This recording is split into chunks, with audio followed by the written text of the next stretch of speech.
மண் நியூஸ்னு ஒரு சேனல் இருக்குல்ல, அது மக்களுக்கு ரொம்ப நம்பகமான சேனல். அது எல்லாரும் பார்க்கக்கூடிய சேனல் வந்து. அதில் பார்த்தீங்கன்னா இந்த ஷார்ட்ஸ், ரீல்ஸ் இந்த மாதிரி எல்லாம் வீடியோலாம் எடுத்து போட்டுக்கிட்டே இருக்காங்க. திடீர்னு நம்ம அந்த இது பார்த்தோங்களா, அந்த பார்த்திபன் அவர்கள் அந்த இது பச்சை சட்டை போட்டு தமிழ் நல்லா சாப்பிட்ருக்கீங்க, அது வந்து எடுத்து போட்டாங்க. இங்கே பாருங்க, இதெல்லாம் ஒரு பதிலா என்ன பேசிட்டு இருக்காரு பாருன்னு ஒரு கார்டு வருது. அதே மாதிரி 2-3 பெண்கள் வந்து இங்க பாருங்க, எங்க ஏரியால வந்து தண்ணியே வரல, இங்க இதுக்கு முன்னாடிலாம் இப்பெல்லாம் நடந்ததே கிடையாது அப்படின்னு. அதே மாதிரி ஆனா அதெல்லாம் கொஞ்சம் அப்படியே இவங்க செய்தி போட்டு முடிச்ச அடுத்த ஒரு அரை மணி நேரம் 1 மணி நேரத்துல எல்லாம் திமுக காரங்களா இருக்காங்க. அவங்க பழைய ரீல்ஸ் பப்ளிக் போயிட்டு எடுக்கிறாங்க, நகர் மாதிரி ஏரியாக்கெல்லாம் எடுக்கிறாங்க.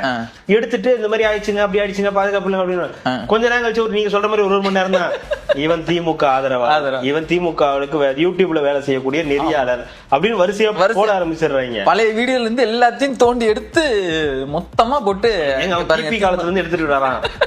நீங்க ஏதாவது ஒரு பிரச்சனை பண்ணீங்கன்னா கிமுல இருந்து எடுத்து போட்டுட்டு இருக்காங்க. எது தேவையோ அதையும் எடுத்துக்க, நீ எடுத்து பார்த்து தெரிஞ்சுக்க. நீ திமுக நீ வந்து யாரு கூட எல்லாம் நின்றுக்க பாரு, எங்கெல்லாம் நீ போட்டோ எடுத்திருக்க பாரு, எங்கெல்லாம் போயிட்டு வந்து எங்க இருந்து கிடைக்குதுன்னே தெரியல. அதுதாங்க நானும் கேக்குறேன், எப்படிதான் உங்களுக்கு கிடைக்கிறது?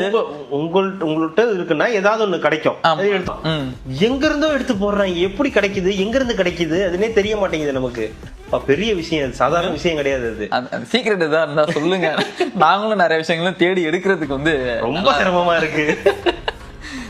இப்ப கூட பாத்துட்டு இருக்கும்போது கூட ரீல்ஸ் ஒன்று வந்துடுச்சு. யார் நம்ம சொன்னோம்ல, லிப்ஸ்டிக் எல்லாம் போட்டு அவருக்கு முன்னாடி வந்து என்னென்னலாம் பண்ணியிருக்காரு, மதுக்கடையில போய் செல்ஃபி வீடியோலாம் எடுத்து போட்டிருந்திருக்காரு போல இருக்கு. பாருங்க, இவங்க குடிக்கிறதுனால திமுக இருக்கானா இல்ல திமுக இருக்கிறதுனால குடிக்கிறானாலும் தெரியல.